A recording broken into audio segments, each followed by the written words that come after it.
Welcome to popcorn hot debate. నేను లక్ష్మణ్. ఈరోజు ఆంధ్రప్రదేశ్లో పోలీసులు ఎలా పరిగెత్తుతున్నారు, కేసులు, ఎఫ్ఐఆర్లు, అరెస్టులు, విచారణ త్వరితగతిగా జరుగుతుంది. మరి గతంలో 5 ఏళ్ళు మరి ఏం జరిగింది? పోలీసులు మరి ఎలా రాజకీయ నాయకులు తొత్తులుగా వ్యవహరించారు? ఇప్పుడు ఫ్రెండ్లీ పోలీసింగ్, స్వేచ్ఛాయుతమైన వాతావరణంలో వాళ్ళ విధి నిర్వహణ చూస్తుంటే సోషల్ మీడియా వ్యాప్తంగా కూటమి ప్రభుత్వాన్ని ప్రశంసించుకుంటూ పొగుడుతున్న పరిస్థితి అయితే ఉంది. అయితే పోలీసులు గతానికి ఇప్పటికి తేడా ఏంటి? హోమ్ మినిస్టర్కి ఉన్న స్వేచ్ఛ, ఆమె తీసుకునే నిర్ణయాలు, ఆమె తీసుకునే అడుగులు ఎలా ఉంటున్నాయి? గతంలో నేరాలు చేసి తప్పించుకున్న వాళ్ళందరూ ఇప్పుడు కటకటాల పాలవుతున్న వైనం చూస్తే ఏమనిపిస్తుంది? ఇదే అంశంపై పాప్కార్న్ హాట్ డిబేట్లో స్టూడియోలో అందుబాటులో ఉన్నారు ప్రముఖ పొలిటికల్ అనలిస్టు అంకమరావు గారు, అదేవిధంగా సీనియర్ జర్నలిస్టు దుర్గా కుమార్ గారు స్టూడియోలో అందుబాటులో ఉన్న డిబేట్ వాళ్ళతో మాట్లాడే ప్రయత్నం చేద్దాం. సార్ నమస్తే అండి, చర్చకు స్వాగతం అండి. నమస్కారం. అంకమరావు గారు చెప్పండి, గతంతో పోల్చుకుంటే ఇప్పుడు నడుస్తున్న ఈ వర్తమానంలో పోలీసులు పనితీరు చూస్తుంటే కొంచెం అగ్రెసివ్ మూమెంట్లో వెళ్తున్నట్టుగా ఉంది, వాళ్ళకి ఫ్రీ హ్యాండ్ కూడా ఇచ్చినట్టుగా కనిపిస్తుంది. దీనిపై మీ అభిప్రాయం చెప్పండి. అంటే వాళ్ళు వేగంగా పయనిస్తున్నారు, లేకపోతే వాళ్ళకి ఏ ఇబ్బందులు లేకుండా ముందుకెళ్ళమని చెబుతున్నారు అని చెప్పని మీరు చెబుతున్నారు. వాళ్ళు ఏం వాళ్ళ ఇప్పుడు జరుగుతున్న విషయాలు చూస్తుంటే నాకు ఏం అర్థమవుతుందంటే 5 సంవత్సరాల పోలీసులు ఏ విధంగా చేశారు, దానికి ఇప్పుడు ఎవరెవరు ఎలాంటి శిక్షలు అనుభవిస్తున్నారో వాళ్ళ కళ్ళ ముందు కనపడుతుంటే అందువల్ల అలాంటి పరిణామాలు రాకుండా ఉండటం కోసం ఈ విధంగా చట్టబద్ధంగా వెళ్తున్నారు అని అయితే నేనైతే భావించాల్సి వస్తుంది. అట్లా చేయమని ఇప్పుడున్న ప్రభుత్వం కూడా ఒత్తిడి చేయట్లేదు, ఇది కూడా గమనించుకోవాల్సిన అంశం. అందువల్లే చాలా చోట్ల ఇంకా వాళ్ళ వాసనలు కనపడతా ఉన్నాయి, వినపడతా ఉన్నాయి. కొంతమంది ఎవరైతే నేరం చేశారో వాళ్ళకి ఇంకా సహకరిస్తూనే ఉన్నారు, అవి కూడా కనిపిస్తూనే ఉన్నాయి. అంటే అక్కడ కొంతమంది వ్యక్తులు ఇంకా స్థానభ్రంశం చేయకపోవడం వల్ల జరుగుతున్నటువంటి పరిణామాలు ఇవన్నీ. ఇప్పుడు అదే పని మీద ఉన్నారనుకుంటున్నాను. జరుగుతున్నాయి, ఒక్కొక్కటి చూసుకుంటూ ఉంటే కొంత అంటే సరి చేసుకుంటూ వస్తున్నారు, ఎక్కడెక్కడ లోపాలు జరుగుతున్నాయి, ఎక్కడెక్కడ పొరపాటు జరుగుతున్నాయి అనేది. అది మధ్యలో రాంగ్లో ఒక 4 రోజుల తర్వాత కొంతమందికి స్థానభ్రంశం చేసేసి వాళ్ళకి ఎక్కడెక్కడ విధులు నిర్వహించే విధంగా వాళ్ళకి అవకాశం కలగజేశారో అలాంటి వాళ్ళలో గతంలో పనిచేసిన వాళ్ళు మారతారేమో అనే అభిప్రాయంతో వీళ్ళు ఇవ్వడం కూడా జరిగింది. ఇంకా ఒక 10-20% మంది ఇంకా మారలా, అది మంది కనపడతా ఉన్నాయి, కొన్ని ఉదంతాలు మన కళ్ళ ముందు కనపడతానే ఉన్నాయి. కాబట్టి మీరు అన్నారు గతంలో వాళ్ళు గోడలు దూకారు, అర్ధరాత్రి పూట వెళ్ళారు, తలుపులు బద్దలు కొట్టారు, మహిళలను కూడా చూడకుండా కనీసం వస్త్రాలు మార్చుకునే అవకాశం కూడా ఇవ్వకుండా ఏ విధంగా చేశారో మనం చూస్తూనే ఉన్నాం. అలాగే మరి సంబంధం లేని వ్యక్తులు ఎవరో ఏదో ఒక పోస్ట్ పెడితే దాన్ని షేర్ చేసినందుకు రంగనాయకం గారిని 70 సంవత్సరాలు పైబడిన మహిళని మరి పిలిపించడం కూడా జరిగింది. అంటే నిబంధనలకు విరుద్ధంగా 41 నోటీస్ ఇవ్వచ్చు, అయినా సరే వాళ్ళు చేయాల్సినంత చేశారు. అట్లాగే అర్ధరాత్రి పూట అంకబాబు గారిని తీసుకెళ్తే న్యాయస్థానం ఏ విధంగా మొట్టికాయలు వేసిందో చూస్తూనే ఉన్నాం. ఇవన్నీ చూసిన తర్వాత ఆ రోజు అలా చేసిన వాళ్ళ మీద ఈరోజు చర్యలు తీసుకునే విధంగా వీళ్ళు ముందుకెళ్తున్న విషయాన్ని చూసి ఇప్పుడు వీళ్ళు మనకెందుకులే, మన పని మనం చేసుకుందాం, సాక్ష్యాధారాలు ఉన్నప్పుడే ముందుకెళ్దాం అని చెప్పని కొంత మందగమనంలో వెళ్తున్నారు. ఇంకంత వేగం అయితే పుంజుకోవాలా, మనం అనుకున్నట్టు వేగం అయితే పుంజుకోవాలా. కాకపోతే ఏంటంటే అక్కడ ఏంటంటే వాళ్ళు చేసినవి స్పష్టంగా కనపడుతున్నాయి కాబట్టి, ఆధారాలతో సహా ఉన్నాయి కాబట్టి, న్యాయస్థానానికి వెళితే ఎదురు దెబ్బలు తగులుతున్నాయి కాబట్టి తప్పనిసరి పరిస్థితుల్లో వాళ్ళని అదుపులో తీసుకుంటున్నారు. ఇది గమనించుకోవాలి. అవునండి, నిజమేది. గతంతో పోల్చుకుంటే న్యాయస్థానాలు కూడా దేశం పిటిషన్స్ని వాయిదాలు పెట్టకుండా వెంటనే దాన్ని అంటే కళ్ళ ముందు కనపడుతున్న వీళ్ళు పక్క ఆధారాలు ఇస్తున్నారు. ఆ రోజు ఆధారాలు లేవు, ఓకే, ఎవిడెన్సెస్ లేవు, పక్క ఆధారాలు చూపిస్తున్నారు, జరిగిన విషయాలు చెబుతున్నారు. ఇప్పుడు వాళ్ళే బొట్టికాయలు వేస్తున్నారు కదా. అసలు ఇలాంటివి పెడితే దీని అసలు ఏ విధంగా అడుగుతున్నారు, మీరు అర్హులా అని చెప్పిన వాళ్ళే మాట్లాడుతున్నారు కదా. అలాగే 1-2 సార్లు కొన్ని ఉదంతాలు చూసుకుంటా ఉంటే కొన్నిసార్లు ఇబ్బందికరంగా కూడా ఉంటానే ఉన్నాయి. ఇవన్నీ గమనించుకుంటా ఉంటే ఈ లోపాలు ఎక్కడ ఉండే ఏంటనేది ఇప్పుడిప్పుడే సరి చేసుకుంటున్నారు అయితే నేను భావిస్తున్నాను. రెండోది, మొన్న చంద్రబాబు నాయుడు గారు దీని గురించి సమీక్ష చేస్తూ ఒక 4 రోజుల్లో అందరినీ దావలో పెడతాను, ఎట్లా చేయించుకోవాలో నాకు తెలుసు, ఎవరెవరికి ఏ విధంగా వాళ్ళకి బాధ్యతలు అప్పచెబుతానో, బాధ్యతలు నిర్వహించకపోతే వాళ్ళ మీద ఏ విధంగా కఠిన చర్యలు తీసుకుంటానని చెప్పి నేను హెచ్చరించడం కూడా జరిగింది.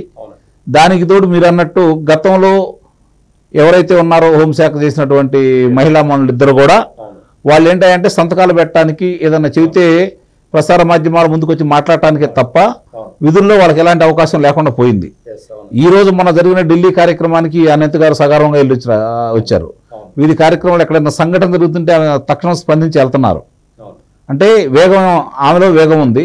ఆ వేగాన్ని ఇంకా వీళ్ళు కొంచెం అందుకోవడంలో కొంచెం అంటే ఇందాక నేను చెప్పిన అంశాలన్నీ కొంచెం వస్తూ ఉన్నాయి. దానికి తోడు వీళ్ళు వచ్చారు, ఆధారాలు అన్నీ ఉన్నాయి, వీళ్ళే చేస్తారనే ఒక రకమైన ఆలోచనలో శ్రేణులు ప్రజలు కూడా ఉన్నారు. ఇది కూడా గమనించుకోవాల్సిన అంశం. వాళ్ళు కూడా కొంత బాధ్యత తీసుకోవాలి. ఇప్పుడు ఎవరైతే అభియోగాలు పెట్టారో వాళ్ళ మీద వీళ్ళు చర్యలు తీసుకుంటున్నారు కదా, మిగిలిన వాళ్ళ మీద కూడా అట్లా అభియోగాలు పెట్టగలిగితే, సాక్ష్యాధారాలు చూపించగలిగితే వీళ్ళు చర్యలు తీసుకుంటారు. ఇప్పుడు ప్రగల్భాలు పలికారు, బేరాలు పలికారు, ఇప్పుడు ఎక్కడున్నారు వాళ్ళు? పారిపోయి ఎక్కడో తిరుగుతూ ఉన్నారు, భయపడిపోయారు. ముందు భయపడ్డారు, ఇది గమనించుకోవాల్సిన అంశం. దీని శ్రేణులు కూడా కొంచెం అర్థం చేసుకోవడంలో విఫలం అవుతున్నారు. ముందు వాళ్ళు భయపడ్డారా లేదా? అంతకుముందు వాళ్ళు చేస్తే ఇదే చంద్రబాబు నాయుడు గారు ఆంధ్ర రాష్ట్రంలో ఉన్నాడు, ఇదే పవన్ కళ్యాణ్ గారు ఆంధ్ర రాష్ట్రంలో తిరిగారు, ఇదే లోకేష్ బాబు గారు ఆంధ్ర రాష్ట్రంలో ఉన్నారు, చాలా మంది నాయకులు ఆంధ్ర రాష్ట్రంలోనే ఉన్నారు. మాబట్టి వాళ్ళు మాట్లాడారు, పారిపోలేదు. ఇప్పుడు మరి వీళ్ళు ఎందుకు పారిపోతున్నారు అంటే దాంట్లోనే అర్థమవుతుంది కదా తప్పు ఏ స్థాయిలో చేశారు, తప్పు ఏ స్థాయిలో చేశారు, తప్పు చేసిన వాళ్ళని వీళ్ళు ఎలా ఎంటబడుతున్నారు కళ్ళ ముందు కనపడతానే ఉన్నాయి కదా. వ్యత్యాసం చూడండి, మీరు గమనించండి ఆ రోజుకి ఈ రోజుకి. ఇది ఇప్పుడు ఈ జరుగుతున్న ఈ ప్రభుత్వంలో జరుగుతున్నటువంటి విషయాలు కొంచెం లోతుగా కనుక ఆలోచిస్తే అందరికి కూడా అర్థమైద్దని అయితే నేను భావిస్తున్నాను. దుర్గాకుమార్ గారు, అధికారాన్ని అడ్డం పెట్టుకొని ఎవరో చెప్పారని చెప్పి ఇష్టారాజ్యంగా విధులు నిర్వర్తించుకుంటూ ఇప్పుడు విచారణ పేరుతో విజయపాల్ని పిలిస్తే తెలియదు, గుర్తులేదు, మర్చిపోయా, ఈ డైలాగులు కొట్టి సుప్రీంకోర్టుకి వెళ్ళి దేశంలోనే అతిపెద్ద అంటే నిమిషాలకి గంటలకి డబ్బులు తీసుకునే లాయర్స్ పెట్టుకొని వాళ్ళు అంత డబ్బు వాళ్ళు వెచ్చించి మరీ న్యాయ పోరాటం చేస్తున్నారు. ఇప్పుడు అరెస్ట్ అయ్యాడు. ఈ ఉదంతాన్ని మనం ఎలా చూసుకోవచ్చు అంటారండి? ఇది చాలా మనం తీసుకోవటం కాదండి, సర్వోన్నత న్యాయస్థానంలో న్యాయమూర్తి గారు కూడా చాలా ఆశ్చర్యపోయాడు. ఒక పోలీస్ ఆఫీసరు యాంటిసిపేటరీ బెయిల్ కోసం సర్వోన్నత న్యాయస్థానంలో హయ్యెస్ట్ ఫీజులు ఇచ్చే లాయర్లు పెట్టుకుని బెయిల్ పిటిషన్ వేసాడంటే ఆయన ఆర్థిక పరిస్థితి ఏమై ఉంటుందని ఆయన ప్రశ్నించాడంటే అది చాలా లోతైన అంశం. ఈయన వందల వేల కోట్ల రూపాయలు అవినీతి చేశాడా, లేకపోతే రఘురామరాజు గారిని ఎవరైతే కొట్టమని ప్రోత్సహించారో ఆ వ్యక్తులు ఆ లాయర్లను అరేంజ్ చేశారా? రెండు కూడా తీవ్రమైన విషయాలే, రెండు తీవ్రమైన విషయాలే. అట్లాంటి అధికారి ఒక అడిషనల్ సూపరింటెండెంట్గా ఉండి ఒక ముఖ్యమంత్రి చెప్పాడని ఒక ప్రజాప్రతినిధిని కొట్టి 3rd డిగ్రీలో అసలు ఇంతవరకు ఇట్లాంటి అంశం దేశ చరిత్రలో లేదు. నేను 79 నుంచి జర్నలిజంలో ఉన్నా, అంతకుముందు 10 ఏళ్ల నుంచి కూడా పేపర్లు చదివి అలవాటు చిన్నప్పటి నుంచి ఉంది. 10 ఎప్పుడు కూడా చూడాల. అంటే అతని ధైర్యాన్ని మనం ఎట్లా అనుకోవాలి? మూర్ఖత్వం అనుకోవాలా, లేకపోతే పిచ్చాడు అనుకోవాలా? ఈ ప్రభుత్వాలు ఎన్నాళ్ళు ఉంటాయి, ముఖ్యమంత్రి ఎన్నాళ్ళు ఉంటాడు, నేను మళ్ళీ సర్వీస్లో ఉండాలి, సర్వీస్లో వెళ్ళిపోయినా కూడా ఈ కేసు ప్రస్తావనకు వస్తే నా పరిస్థితి ఏంటి? ఇంకోటి అండి, గతంలో ఒక ప్రజాప్రతినిధికి ప్రివిలేజెస్ ఉంటాయి. ప్రివిలేజ్ కమిటీ కనుక వెళ్తే అప్పుడు వాళ్ళు పిలిపిస్తారు అతన్ని, నువ్వు ఈ ఎంపీని, సిట్టింగ్ ఎంపీని ఏ స్థాయిలో ఎందుకు ఇట్లా చేశావని కూడా అడుగుతారు. తర్వాత స్పీకర్ కూడా ఆదేశాలు ఇవ్వగలడు. అట్లా ఎందుకు తక్కువ అంచనా వేశాడో నాకు అసలు అర్థం కాలేదండి. ఇంకొక విషయం ఏంటంటే, అసలు ప్రజాస్వామ్య వ్యవస్థ కానీ మన రాజ్యాంగ వ్యవస్థలు అన్నీ కూడా చాలా పులులు అనుకుంటున్నాం మనం. 3 పులులు ఉన్నాయి అని వెనకాల ఇంకొకటి ఉందని. కానీ ఈ రఘురామరాజు గారి ఇన్సిడెంట్లో ఈ వ్యవస్థ ఎంత అంటే ఏమీ చేయలేకపోయిన పరిస్థితి, దాన్ని ఏమంటారంటే అసహాయ స్థితిలో పడిపోయింది. అసహాయ స్థితికి వెళ్ళిపోయింది. నిస్సహాయ స్థితి, అసలు ఏ వ్యవస్థ కూడా దాన్ని పూర్తి స్థాయిలో పట్టించుకోలేదు, ఉదాసీనంగా వదిలేశారు. అది చాలా బాధ కలిగిస్తుంది. అంటే మనం ఏమనుకుంటున్నాము, ఇన్ని వ్యవస్థలు ఉన్నాయి కాపాడటానికి ఒక కామన్ మ్యాన్ కూడా అని. కామన్ మ్యాన్నే కాదు, ఒక సిట్టింగ్ ఎంపీని కూడా కాపాడలేకపోయింది. ఆర్థికంగా కూడా ఉండి ఆయన కూడా ఇప్పుడు ఇతను విజయపాల్ ఎట్లాంటి లాయర్లు పెట్టుకున్నాడు, ఆయన కూడా పెట్టుకున్నాడు. అయినా కూడా కేసు కూడా రిజిస్టర్ కాలేదంటే 21 నుంచి ఇప్పుడు వరకు ఈ వ్యవస్థలన్నీ ఏం చేసినట్టు అందరినీ ఆశ్చర్యానికి గురి చేసింది. ఇప్పుడు ఇంకోటి ఏంటంటే, ప్రజాస్వామ్యవాదులు కానీ లేకపోతే ఈ వ్యవస్థలని ఎందుకు ఇంత ఇన్ఎఫెక్టివ్ అయిపోయింది అనేది కూడా అలర్ట్ చేసుకోవాల్సిన పరిస్థితి వచ్చింది. సరే, విజయపాల్ గారి గురించి మీరు అడిగారు. ఇప్పుడు ఆయన అరెస్ట్ చేసిన తర్వాత కూడా నన్ను మీరు ప్రశ్నించే స్థాయి ఉందా అని అడుగుతున్నాడంటే కూటమి ప్రభుత్వంలో పోలీసులు ఎంత స్వేచ్ఛగా ఉన్నారు అంటే లిబరల్గా కూడా ఉన్నారు. ఒక రకంగా లిబరల్గా ఉండటం కూడా మంచిది కాదు. ఇప్పుడు నిందితుల పట్ల అనుమానితుల పట్ల కఠినంగా కూడా వ్యవహరించకపోతే మీరు చెప్పినట్టే తెలీదు, మర్చిపోయాను, గుర్తు లేదన్నట్టే ఉంటాయి. అదేదో సినిమాలో చెప్పినట్టు ఈ ఒక స్టాండర్డ్ డైలాగులు వదులుతున్నారు. తర్వాత ఇతను అంతకుముందు మరి రఘురామరాజుతో ఏమి చెప్పిస్తానికి కాకపోయినా కూడా ఊరికి కొట్టడానికే కదా పిలిచింది, ఆయన కొట్టడమే. మరి అట్లాంటప్పుడు ఇతని పట్ల కూడా కనీసం 50% అన్నా కఠినంగా వ్యవహరించాలి కదా, చెప్పించాలి కదండి. నువ్వు ఒక ప్రజాప్రతినిధిని కొట్టిన కేసులో ప్రధాన నిందితుడిగా ఉన్నప్పుడు తెలియదు, గుర్తులేదు అంటే ఎట్ట వదులుతారండి? ఒకవేళ కనుక వదిలితే అది ఆ పోలీస్ ఇన్ఎఫిషియన్సీగా కూడా ప్రజలు భావిస్తారు. 2 రాష్ట్రాల ప్రజలు కూడా చూస్తున్నారు అసలు ఈ సంఘటనని. దేశంలో కూడా కొంతమంది ప్రజాస్వామ్యవాదులు గమనిస్తున్నారు. అసలు ఈ కేసును ఇప్పటికన్నా రిజిస్టర్ చేశారు, ఇన్నాళ్ళు పడుతుందా అండి? పట్టిన తర్వాత అయినా దీన్ని ఎఫెక్టివ్గా చేస్తారా లేదా అనేది మనం చూడాల్సిన అంశం. లక్ష్మణ్ గారు, అంకపురావు గారు, మీరు సినీ రంగంలో ఉన్నారు. అనాల్సిన అని మాట్లాడి ఇంట్లో వాళ్ళని, ఆడవాళ్ళని వాళ్ళ వ్యక్తిగత హననాలు చేసుకుంటూ కూడా దండాలు దశకలు పెడితే వదిలేయటం. రామ్ గోపాల్ వర్మ కోసం పోలీసులు 2 రోజుల నుంచి పరిగెత్తుతున్నారు. ఆయన ఒక వీడియో చేసి పంపిస్తాడు. మరి ఆయనకి అంత ధైర్యం ఉన్న వాళ్ళు వచ్చి లొంగిపోవచ్చు, విచారణ ఎదుర్కోవచ్చు. మొన్న పోసాని దండం పెట్టాడు, శ్రీరెడ్డి దండం పెట్టింది. మరి ఆర్జీవికి ఒక న్యాయం, పోసానికి శ్రీరెడ్డికి ఒక న్యాయం అంటే ఏం చెప్తారు? ఇక్కడ ఆర్జీవికి న్యాయం లేదు, పోసానికి న్యాయం లేదు, శ్రీరెడ్డికి న్యాయం లేదు. ఎవరిని వదిలిపెట్టే ప్రశ్న అంటూ లేదు. ఇది గమనించుకోవాల్సిన అంశం. ఇప్పుడు ఆయన సంవత్సరం క్రితం నేను పోస్ట్ చేసిన దానికి ఇప్పుడు నా మీద అభియోగాలు మోపుతారా, ఇదేం న్యాయం అని చెప్పి న్యాయస్థానాన్ని ప్రశ్నిస్తే న్యాయస్థానం చెప్పు తీసుకుని కొట్టింది. అంటే ఇక్కడ గమనించుకోవాల్సిన అంశం ఏంటంటే, నేను వీరుణ్ణి, సూర్యుణ్ణి, నేను ఏమైనా చేస్తాను, నేను ఇట్లానే బ్రతుకుతాను, నా ఇష్టం, నేను ముంబైలో మాఫియానే వణికించాను, రకరకాల ప్రగల్భాలు పలికాడు కదా. అలాగే మామూలుగా వివాదాస్పద చిత్రాలకి, ప్రచారానికి ఉపయోగపడే విధంగా ప్రసార మాధ్యమాలు కూడా అతను తోడ్పాటు అందించినాయి. కాబట్టి అతను ఇప్పుడు దాకా ఒక విధంగా రావడం కూడా జరిగింది. ఒకనాడు రామ్ గోపాల్ వర్మ అంటే ఏదో గొప్ప దర్శకుడిగా తెలుగువారి చిత్ర పరిశ్రమే కాకుండా జాతీయ స్థాయిలో కూడా పేరు తెచ్చుకున్న వ్యక్తి. అమితాబ్ లాంటి వ్యక్తులనే అతను అభిమానం చేసుకోగలిగిన వ్యక్తిగా ఆ రోజు ప్రశంసలు అందుకున్నాడు. మరి 10 సంవత్సరాల నుంచి పతన అంచుల్లో ఉన్నాడు. ఏ స్థాయిలో అంటే అది ఒక ఊబిలో ఉన్నాడు వాస్తవంగా చెప్పాలంటే. అది అంత తొందరగా బయటపడే రకం కూడా కాదు. కాబట్టి ఇప్పుడు దాకా నేను అలాంటి అని చెప్పిన రకరకాలుగా ప్రగల్భాలు పలికాడు. ఈరోజు పారిపోయాడు. నువ్వు ఉండు. అసలు ఏదైనా సరే ఇక్కడ ఎక్కడ వీళ్ళకి అవకాశం దొరికిందంటే, ఇప్పుడు మొట్టమొదటి వచ్చినట్టయితే 41 నోటీస్ ఇచ్చి పంపించేవాళ్ళు, ఎవరు ఏమి ఇచ్చేవాళ్ళు చూసుకునేవాళ్ళు, తర్వాత కూడా మళ్ళీ అదే పని చేసేవాళ్ళు. కానీ ఇప్పుడు 2 పర్యాలు దొరకపోయినప్పుడు ఈరోజు ఎక్కడున్నా అదుపులో తీసుకోవాల్సిందే కదా. ఇక అది అంటే నువ్వు తప్పించుకొని నువ్వే వీళ్ళకి అవకాశం ఇచ్చావు. ఇక నువ్వు తప్పు చేసావు. రేపు పొద్దున్న న్యాయస్థానం కూడా 2 సార్లు నువ్వు విధంగా తప్పించుకొని వెళ్ళిపోయావు, వీళ్ళ దగ్గర అందుబాటులో రాలేదు, విచారణకి సహకరించలేదు, కాబట్టి ముందు అర్జెంటుగా 14 రోజులు లోనబా అని చెప్పి పంపిస్తారు. ఆ 14 రోజుల్లో అతని చిత్రాలలో ఇలాంటి సంఘటనలు జరిగితే పోలీసులు ఏ విధంగా ప్రవర్తించారో రేపు పొద్దున నా మీద అలా ప్రవర్తిస్తారనే ఒక భయంలో ఉన్నాడని అయితే నాకు అనిపిస్తూ ఉంది. అంటే ఇప్పుడు ఇక్కడ జగన్మోహన్ రెడ్డికి భయాన్ని పరిచయం చేశారు, అలాగే రామ్ గోపాల్ వర్మకి భయాన్ని పరిచయం చేశారు. పోసాని కృష్ణమూర్తి అదే పరిస్థితి అయింది, శ్రీరెడ్డి అదే పరిస్థితి అయింది, మిగిలిన నాయకులతో కూడా అదే పరిస్థితి అయింది.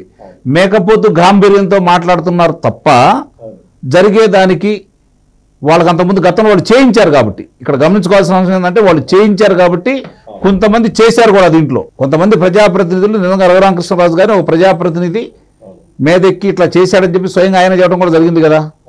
ఒక లోక్సభ సభ్యుడు ఇట్లా చేశాడని, ఒక లోక్సభ సభ్యుడిని ఇంకో లోక్సభ సభ్యుడు గుండెల మీద కూర్చొని చేయాల్సినంత చేశాడు కదా.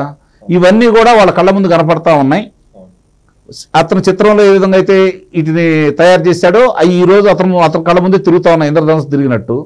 కాబట్టి భయం అనేది అతనిలో వచ్చేసింది. నువ్వంత భయపడేవాడు, అంత పిరికివాడు, ఇలాంటి కార్యక్రమాలు ఎందుకు చేయాలి? నీ దాకా వచ్చే తల్లికి తెలుస్తుంది నొప్పి. నిన్ను రక్షిస్తారా అనుకున్నాడు ఎవడో, వాళ్ళకేం దిక్కు లేదు. ఇంకా నీకేం దిక్కుపడతారా, నీకేం అడ్డుపడతారా వాళ్ళు? నిన్ను ఎలా రక్షిస్తారు? నువ్వు దీంట్లోంచి ఎలా బయటపడతావు? ఎట్టి పరిస్థితులను బయటపడవు. శిక్షకి నువ్వు అర్హుడవు. శిక్ష ఏ స్థాయిలో ఉంటుంది అనేది న్యాయస్థానం నిర్ణయిస్తుంది. ఈలోపు పోలీసుల చేతికి దొరికితే, నువ్వు వచ్చి సరెండర్ కాకుండా పోలీసుల చేతికి దొరికితే వాళ్ళు చేయాల్సింది వాళ్ళు చేస్తారు, నిస్సందేహంగా చేస్తారు. అందుట్లో అనుమానమే లేదు. గత 5 ఏళ్లలో మనం చూసుకున్నాం, కాలర్ ఇటు ఎగరేస్తాడు, చేతులు ఇటు తిప్పుతాడు, కేకలేస్తుంటాడు పవన్ కళ్యాణ్ గారి పైన, చంద్రబాబు నాయుడు గారి పైన పోసాని. మరి ఇప్పుడు దండాలు దశకాలు పెడతాడు. దండాలు కాదు, నేను రాజకీయాలు దూరంగా ఉంటానంటే రాజకీయాలు దూరంగా ఉంటే చేసిన తప్పులు మర్చిపోతాయా? నువ్వు అన్న మాటలు వెనక్కి తీసుకుంటారా? నిన్ను వదిలిపెడతారా? ఎట్టి పరిస్థితులు వదిలిపెట్టరు. చట్టంగా తన పని తాను చేసుకెళ్తా ఉంటుంది. నువ్వు వదిలిపెట్టావని చెప్పండి, ఎప్పుడు వదిలిపెడతారు నిన్ను? వచ్చి బాబు నేను అనలేదు, నన్ను ఇట్లా అన్నిచ్చారు, నాకు ఇంత డబ్బులు ఇచ్చారు, పలానాలు చేయమన్నారని చెప్పని సాక్ష్యాధారాలతోటి నువ్వు న్యాయస్థానం ముందు కనుక ఒప్పుకుంటే కొంత శిక్ష తగ్గిద్ది. శిక్ష అనేది నిస్సందేహంగా పడిద్ది. శిక్ష కొంత తగ్గడానికి అవకాశం ఉంటుంది. అట్లాగే శ్రీరెడ్డి ఎన్నికల ముందు ఫలితాలు రేపు వస్తాయనంగా కూడా ఆమె మాట్లాడింది ఏదో కళ్ళ ముందు కనపడతానే ఉన్నాయి కదా అందరికీ. ఇవన్నీ కూడా ఈరోజు న్యాయస్థానం ముందు వీళ్ళు పొందుపరిచారు, గమనించుకోవాల్సిన అంశం. అందుకనే వాళ్ళు ఎప్పుడు అదుపులోకి వస్తే అప్పుడు, ఇప్పుడు పోసాని కృష్ణమురళి మీద ఇంకా న్యాయస్థానం ఏ నిర్ణయం తీసుకుంటుందో దాన్ని బట్టి వీళ్ళు ముందుకెళ్తారు. రేపు పొద్దున 41 నోటీస్ ఇస్తారు, వచ్చి వివరణ ఇచ్చాడు అనుకోండి, తర్వాత మళ్ళీ ఇస్తారు. సంతృప్తికరంగా లేకపోతే అప్పుడు అదుపులో తీసుకుంటారు, న్యాయస్థానం ముందు కూర్చోబెడతారు. న్యాయస్థానం ఏ నిర్ణయం తీసుకుంటే ఆ నిర్ణయాన్ని ప్రకారం వీళ్ళు నడుచుకుంటూ వెళ్ళిపోతారు. అంతేగాని వీళ్ళు వాళ్ళు చేసినట్టు థర్డ్ డిగ్రీ ప్రయోగించి భౌతికంగా లేకుండా చేయడం కోసం వాళ్ళ బలహీనతలను అడ్డం పెట్టుకుని దాని మీద దెబ్బ కొట్టాలని వీళ్ళైతే ప్రయత్నం చేయట్లేదు కదా. నిజంగా అలా చేసేవాళ్ళు కనుక చేస్తారని భయపడ్డారు వీళ్ళు. ఎందుకంటే వాళ్ళు అలానే చేశారు కాబట్టి 5 సంవత్సరాలు అలాంటివి చేస్తారేమో అని భయపడ్డారు.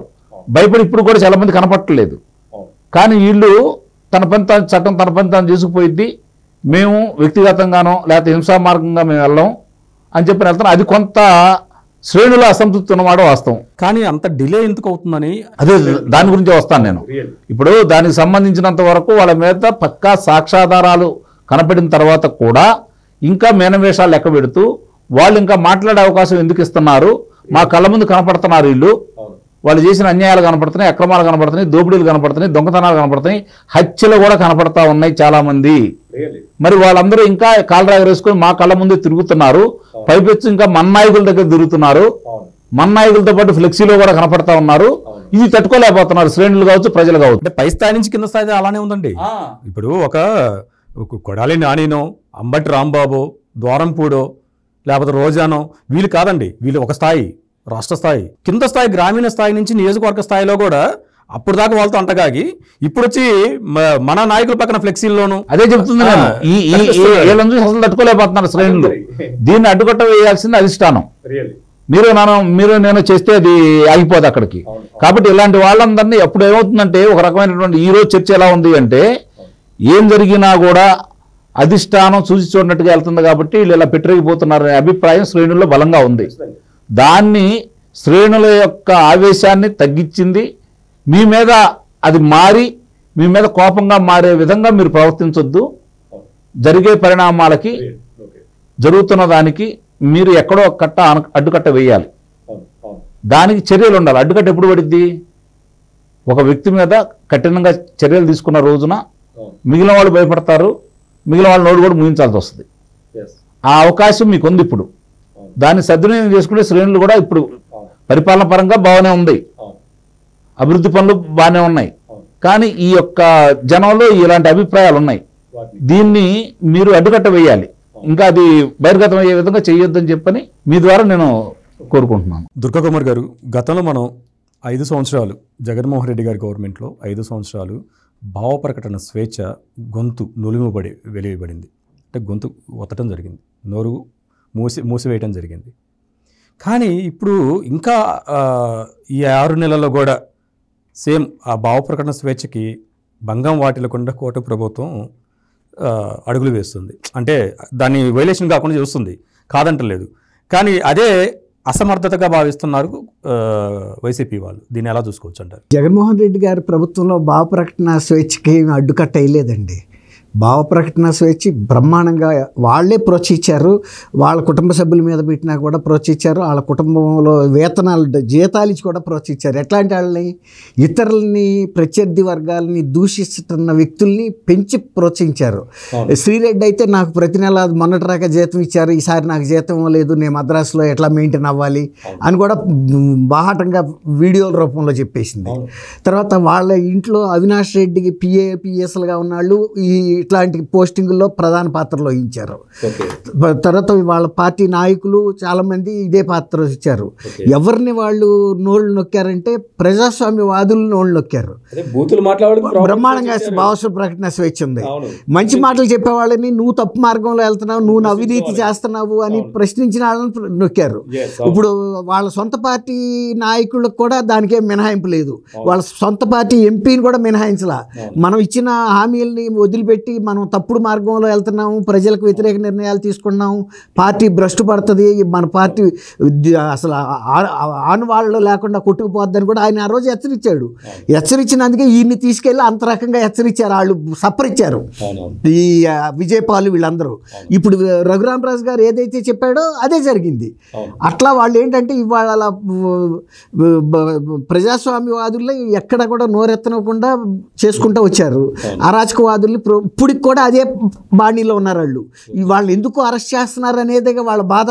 ఇప్పుడు మేము పెంచి ప్రోత్సహించాం ఆ శక్తుల్ని, వాళ్ళని ఇప్పుడు ఎందుకు మేము 5 ఏళ్లలో మేము ఒక్కడి మీద కూడా కేసు పెట్టనలేదు కదా, ఒక్కడి మీద కేసు పెట్టలేదు, అరెస్ట్ చేయలేదు, 41 నోటీస్ ఇవ్వలేదు, అసలు ఏంటి అని కూడా అడగలేదు. వాడే బోర్గడ్డ అనిల్ మాట్లాడింది ఎక్కడంటే అమరావతికి 5-10 కిలోమీటర్ల దూరంలో కూర్చుని మాట్లాడాడు, అందరినీ బూతులు తిట్టాడు. ఇష్టం. ఇవాళ జనం ఒళ్ళు గగురు పడుస్తుంది అతను మాట్లాడిన మాటలు. మళ్ళీ మొన్న అనేక మీడియాల రూపంలో చూశారు జనం. అమ్మో ఇంత మాటలు మాట్లాడిన వ్యక్తి వీడిని 5 ఏళ్ళు ఎట్టా ఈ ప్రభుత్వం భరించింది కదా, ప్రభుత్వం వదిలిపెట్టిందని. ఇప్పుడు అరెస్ట్ చేస్తే కూడా మళ్ళీ అదే జగన్మోహన్ రెడ్డి గగ్గోలు పెడుతున్నాడు, ఈ ప్రభుత్వం పని ఇట్లాంటి పనులు చేస్తుందని. అంటే ఆయన ఉద్దేశం ఏంటంటే నేరగాళ్ళని ప్రోత్సహించాలి, పోలీస్ శాఖని పని చేయనివ్వకూడదు. ఇప్పుడు పోలీస్ శాఖ అతి కష్టం మీద నిద్రలేసింది, పూర్తిగా కూడా నిద్రలేసింది అంటానికి లేదు, పూర్తిగా కూడా నిద్ర లేవలేదు. ఇప్పుడు రఘురామ్ వాళ్ళ సొంత సిఐడి ఆఫీసర్ అయినందువల్ల అతన్ని ఏమి స్పేర్ చేయాల్సిన అవసరం లేదు కదండి. అనుమానితుడిగా వచ్చాడు, అతను బెయిల్ కూడా సుప్రీంకోర్టు దాకా వెళ్ళాడు, ఇవ్వలేదు. కానీ ఆ కేసులో స్పష్టమైన ఆధారాలు మిలిటరీ కోర్టు కూడా డిఫెన్స్ హాస్పిటల్ వాళ్ళు చెప్పారు, అతనికి చిత్రహింసలు పెట్టారు పోలీసులని, గాయాలైనవి అని. గాయాలైనప్పుడు మరి ఆ మనిషి నోటమిట ఏం జరిగిందో పూర్తి కథ అంతా చెప్పించాలి కదండి. అంతేగాని కూర్చోబెట్టి మన బోరుగడ్డ నీళ్ళకి కనుక దిళ్ళేసి పొరుపులు వేసినట్టు లేదా బిర్యానీలు పెట్టే పరిస్థితి ఉండకూడదు. ఈ ప్రజల్లో కూడా చాలా మందికి రక్తం ఉడికిపోతుంది. ఈ ఇప్పుడు విజయపాల్ అనే వ్యక్తి గురించి 2 రాష్ట్రాల్లో కూడా చూస్తున్నారు. అసలు కనీసం ఇవాళ కన్నా కేసు అయితే నమోదైంది ఒక ప్రజాప్రతినిధి కేసులో. కనీసం అతను ఎంత అడిషనల్ ఎస్పీ అయినా కూడా కఠిన చర్యలు తీసుకుంటారా లేకపోతే ఒక పోలీస్ అధికారిని సానుభూతితో వదిలేస్తారా అనేది కూడా చూస్తున్నారు. ఇప్పుడు తీసుకుంటుంటే సప్త సముద్రాలు దాటా కానీ తీసుకొస్తాను. మొన్న వర్క్ షాప్ వాళ్ళు సోషల్ మీడియా వర్క్ షాప్ లో కూడా జగన్మోహన్ రెడ్డి గారు మాట్లాడుతూ మీరు అలానే అదే బాణీలో వెళ్ళండి, అదే బాణీలో తిట్టండి, అదే బాణీలో మీరు సోషల్ మీడియాలో పోస్టులు పెట్టండి అని చెప్తున్నాడు. అంటే కూటమి ప్రభుత్వం ఉదాసీనతేనా? ఇలా మాట్లాడటానికి కూటమి ప్రభుత్వం ఉదాసీనతేనా? ఖచ్చితంగా. ఇప్పుడు అతను ఏమంటున్నాడండి, ఇప్పుడు మాజీ చీఫ్ మినిస్టర్ అయినందువల్ల తనకేం స్పెషల్ ప్రివిలేజెస్ ఉండవు. ఇప్పుడు రాష్ట్రంలో శాంతి భద్రతల్ని దెబ్బతీయడానికి ప్రయత్నిస్తూ తర్వాత అరాచక శక్తులను ప్రోత్సహిస్తున్నాడంటే నా పేరు కూడా వాడుకోండి, నా పార్టీ పేరు మీద పెట్టండి అన్నప్పుడు సుమోటోగా ఆయన మీద చర్య తీసుకోవాలి. ఎందుకు వదులుతున్నారో అర్థం కావట్లేదు. అతనేమి ఒక ఎమ్మెల్యే మాత్రమే అతను. తర్వాత శాంతి భద్రతలకి సమాజంలో అశాంతి సృష్టించడానికి కలహాలు సృష్టించడానికి ప్రయత్నిస్తున్నప్పుడు అతను ఎంత గొప్ప వ్యక్తి అయినా చట్టం ముందు సమానమే. కాబట్టి అసలు ఈ ఒక్క అంశం మీద కూడా ఆయన మీద కూడా కేసు బుక్ చేస్తే కూడా ప్రజలేమి ఆయన పట్ల ఏమి సానుభూతి పెరుగుతుందని అనుకోవాల్సిన అంశం ఏమి లేదు. ఇప్పుడు ఎవరు అతని పట్ల సానుభూతి ఉన్నారండి, ఎవరైతే ఈ పోస్టులు పెట్టి అరాచక ఇప్పుడు బోరుగడ్డ అనిల్ లాంటి వ్యక్తులు, లేకపోతే శ్రీరెడ్డి అంటే అతను, తర్వాత అతను రవీందర్ రెడ్డి, అతను పులివెందుల వర్రా రవీంద్ర రెడ్డి, ఇట్లాంటి వాళ్ళు అరాచక శక్తులు అతనికి సపోర్ట్ చేస్తే కానీ మిగిలిన ప్రజాస్వామ్యవాదులు, తర్వాత సాధారణ ప్రజలు, తర్వాత ప్రజాస్వామ్య విలువలు తెలిసిన నాగరికులు అందరూ కూడా ఈ చంద్రబాబుని సపోర్ట్ చేస్తారు, మంచి పని చేశాడని. అట్లాంటప్పుడు స్పేర్ చేయాల్సిన అవసరం ఏమీ లేదు లక్ష్మణ్ గారు.